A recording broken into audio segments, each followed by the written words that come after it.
شہر کی رونق سے دور ایک چھوٹا سا گاؤں تھا جہاں ایک بہت پرانا اور پھیلتا ہوا برگد کا درخت موجود تھا۔ گاؤں والے کہتے تھے کہ سورج ڈھلنے کے بعد اس درخت کی طرف دیکھنا بھی موت کو دعوت دیتا ہے۔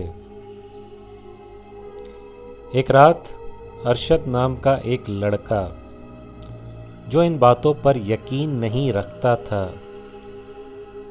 دوستوں سے شرط لگا کر اس درخت کے پاس چلا گیا۔ اس وقت رات کے 12 بج رہے تھے۔ چاند کی روشنی مدھم تھی اور ہر طرف ایک عجیب سی خاموشی تھی، ایسی خاموشی جو کانوں سے چبھ رہی تھی۔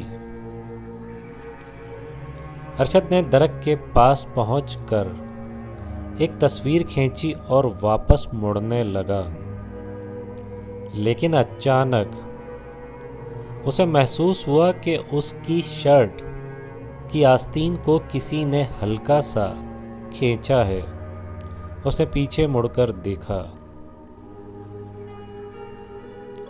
وہاں کوئی نہیں تھا، صرف درخت کی لمبی لٹکتی ہوئی جڑیں ہوا میں دھیرے دھیرے ہل رہی تھیں۔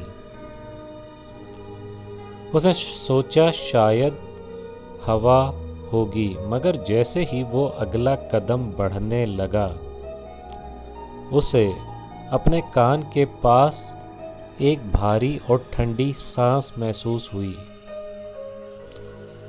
اتنی جلدی جا رہے ہو؟ ایک پھٹی ہوئی پر اسرار آواز گونجی۔ ارشد کا خون خشک ہو گیا۔ اس نے ہمت کر کے موبائل کی ٹارچ آن کی اور درخت کی طرف دیکھا۔ اس نے دیکھا کہ درخت کی جڑوں کے بیچ ایک عورت الٹی لٹکی ہوئی ہے۔ اس کے بال زمین کو چھو رہے تھے اور چہرہ سفید کفن کی طرح ٹھنڈا تھا۔ اس عورت کی آنکھیں نہیں تھیں، صرف 2 گہرے کالے گڑھے تھے جن میں سے کالا پانی بہہ رہا تھا۔ ارشد چیخ مار کر بھاگا، لیکن اسے ایسا محسوس ہوا کہ زمین لمبی ہوتی جا رہی ہے۔ وہ جتنا بھاگتا درخت اتنا ہی قریب آتا جاتا۔ اچانک ایک جڑ کسی سانپ کی طرح آئی اور اس کے پاؤں میں پھنس گئی۔ ارشد منہ کے بل گرا۔ جب اس نے پیچھے دیکھا، وہ چیز اب زمین پر تھی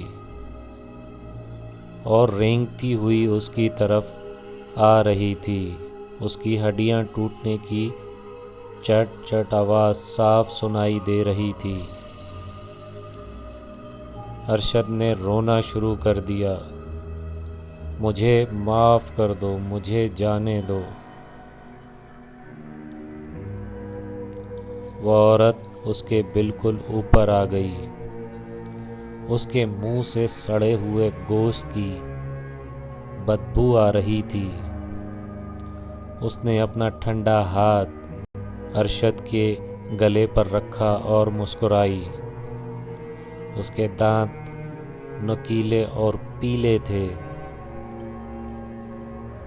اگلے دن گاؤں والوں نے دیکھا کہ ارشد اس برگد کے درخت کے نیچے بیٹھا تھا۔ وہ زندہ تو تھا، مگر اس کی آنکھیں بالکل سفید ہو چکی تھیں۔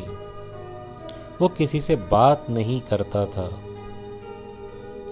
بس سارا دن درخت کی طرف دیکھ کر ہنستا رہتا تھا۔